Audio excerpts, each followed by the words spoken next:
স্বামীর গড়ে উঠার দাবিতেই গড়ের বারান্দায় বসে অনশনে রয়েছেন সিলেটের বিশ্বনাথের এক অন্তঃসত্ত্বা স্ত্রী। মঙ্গলবার সকাল থেকেই রামপাশার রহমাননগর গ্রামে কাতার প্রবাসী স্বামী আরিফের গড়ে উঠতেই অন্নসূন করছেন স্ত্রী রিফা বেগম। সকাল আমি আইছি 11টার সময়, 11টা মনে বিশু আইছি আমি। কারণ আমার উদ্দেশ্য হলে আমার জামাই তারা আমার খাতে তারা পড়ায় বিদেশ দিলাইছে। তারা কোনো ত্যায্যপুত্র করে তারা দিয়েছে না, কারণ তারা বুয়া কথা কানো তারা কাগজ বানাইছে। জামাই আমার আরিফ হয়েছে 8 মাস হয়ে যায়। প্রেগনেন্ট আমার কিন্তু পুরা 9 মাস।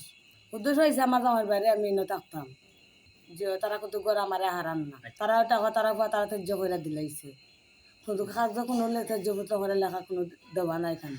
এখন আমি আমার জামাইয়ের বাইরে মরতাম চাই।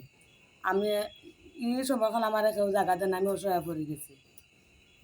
এদিকে আরিফকে ত্যায্য ঘোষণা করে বাড়ি থেকে বের করে দিয়েছেন বলে জানিয়েছেন তার বড় ভাই। আমার ছোট ভাই আরিফ বিগত কিছুদিন আগে বিয়া করতে সম্পর্ক হইয়া বাতিজিলে।